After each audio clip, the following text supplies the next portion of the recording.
Hello, everyone. Welcome back to Z Talks with your host, Zaria Musgrove. And I won't say the regular intro for the podcast because in this episode, I want to do something a little bit different. I want to look at an article that I read recently from my History Today subscription.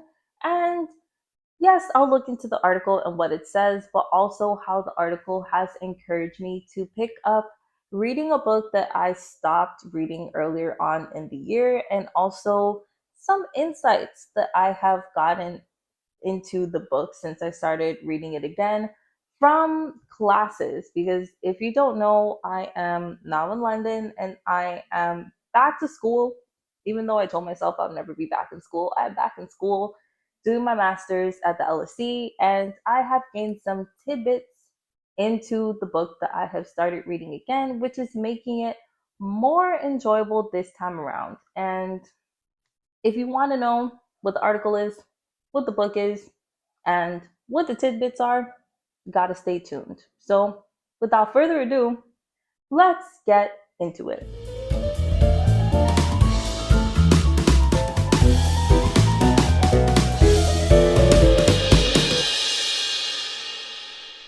So, I purchased the History Today subscription a couple months back because I just want to treat myself. I read a lot of history articles in general off of JSTOR because I have the free version of JSTOR, and sometimes I browse on there based off of topics for the podcast, and I read articles there for research or for leisure.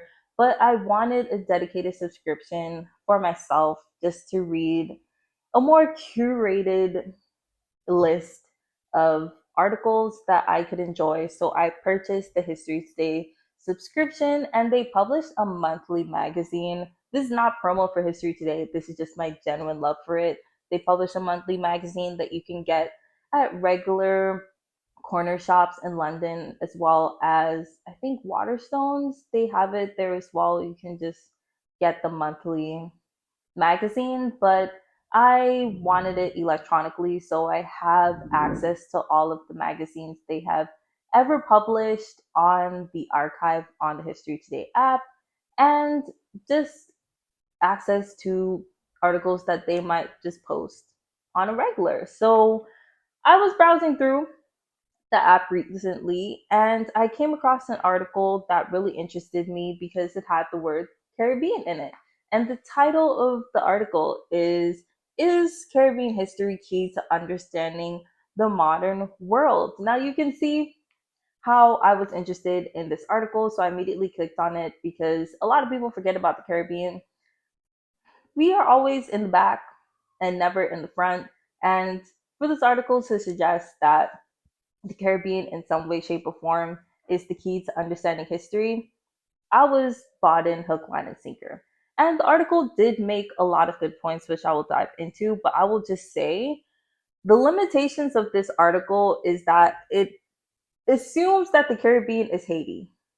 It does not dive into much other Caribbean countries. It focuses on the history and the legacies of Haiti, which is really important and which I will focus on and talk about in this article. But just know that if you want to read this article, don't expect it to talk about the Caribbean as a whole. It focuses more on Haiti, which is important and which I will get to now. So, before I went on to talk about Haiti, the article mentions an important thing, which is throughout history, the Caribbean has been used as battlegrounds between different imperial powers, just using it in terms of getting different countries and putting it as their colonies, and just using it as a competition grounds between like Britain and France, Portugal, Spain, the Dutch.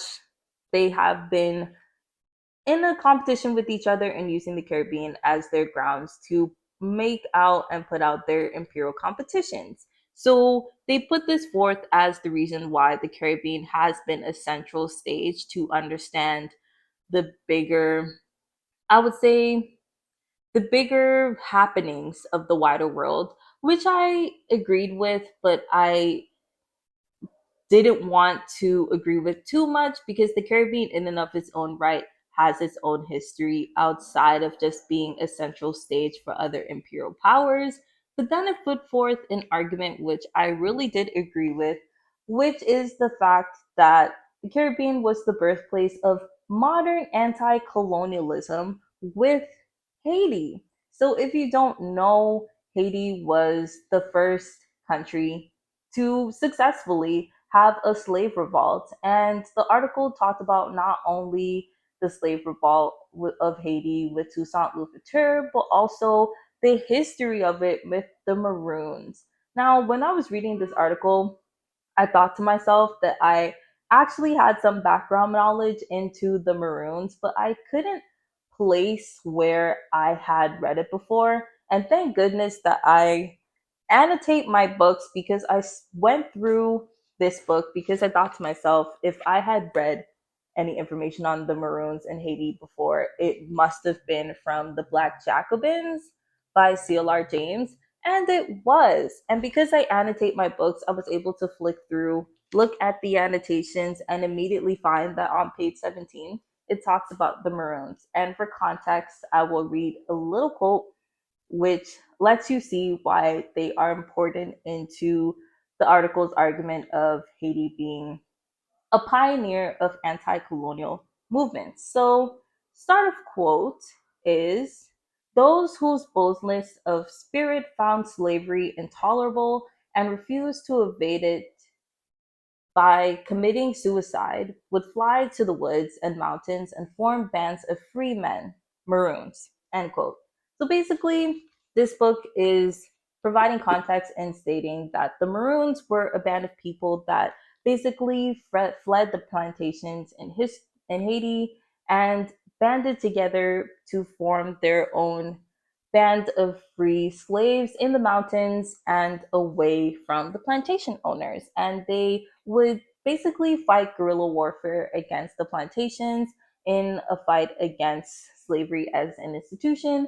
And this is what the article is pushing as the first birthplace of an anti colonial movement. And it further pushes that Haiti was the birthplace of this movement because of its subsequent years with the actual slave revolt with Toussaint Louverture and Haiti gaining independence and becoming the first Black nation and having a constitution that actually recognized the rights of all people, regardless of their skin color, and actually setting the stage, which was an also interesting argument.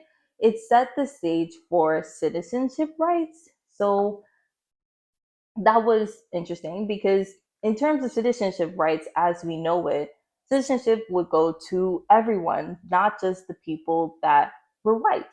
So that was an interesting argument which I agreed with from the article. And having read the article, I have been encouraged to pick up the Black Jacobins again. I started reading this book earlier in the year, but if you have ever read The Black Jacobins or want to read it, you have to know that this book is really dense. Not really dense just in terms of facts and knowledge, but also really dense in terms of theory and sheer just academic jargon because you need to have some prior understanding of the French Revolution to understand this book. This book assumes that you know a bit about the French Revolution because it plays a lot into this book as well as Napoleon. He plays a lot into this book as well. So it just assumes that you have some background into French history.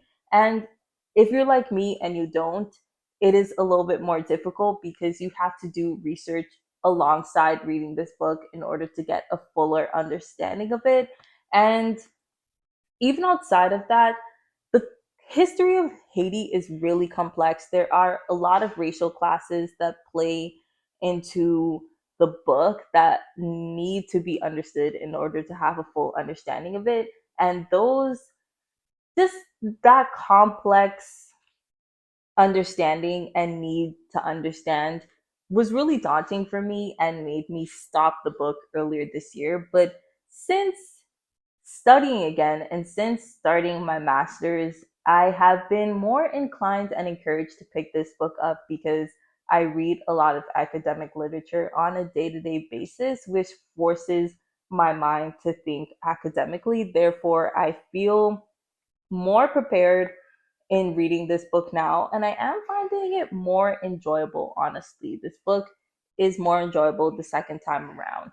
Not to push you off of it if you want to read this book and you don't feel academically minded, I would just say to take it slow. Take it slow and maybe read a couple of articles about the French Revolution and France French history in general with Napoleon before reading this book, just to do yourself a favor.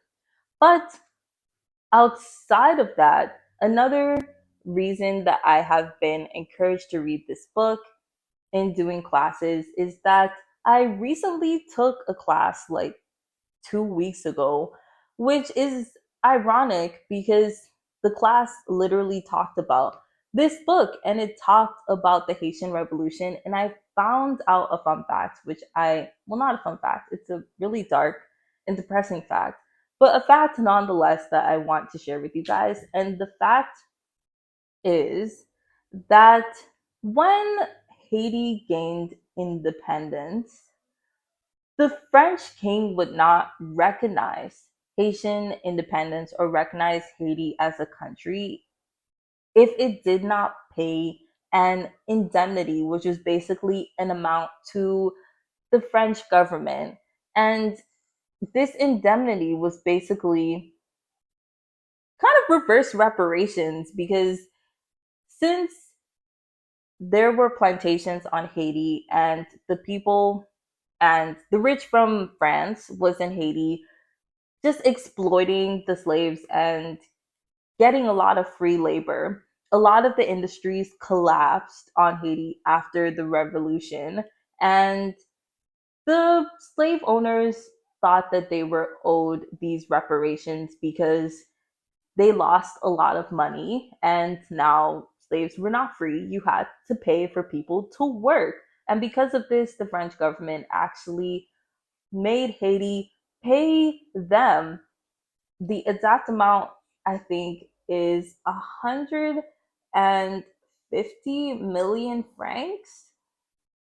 They literally made them, Haiti, pay the French government 150 million francs in order for the French government to recognize Haiti as a country.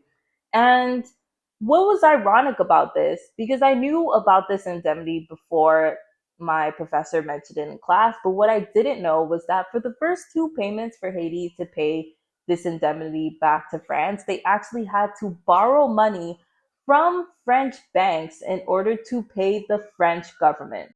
This for me was crazy because you are paying the French government and you are so in debt. You are so in debt that you can't pay the French government, that you had to actually borrow from banks in France to pay that debt, but you're accruing more debt in order to pay off a debt. So Haiti actually started at a loss. They started in debt. A new country should start with a blank state and not start with debt and actually try to have a leg up. But they started with basically both of their legs cut off because they were a country with debt before they even had any industries to produce money. And granted, some people will say that the French actually did reduce the amount that the Haitian government had to pay to France, which was they reduced it to 60 million, I believe, from 150 million. But still, the fact that they had to pay any money in the first place because slave owners lost money because slaves were not free is mad because there shouldn't be any slaves in the first place. So that argument is null and void.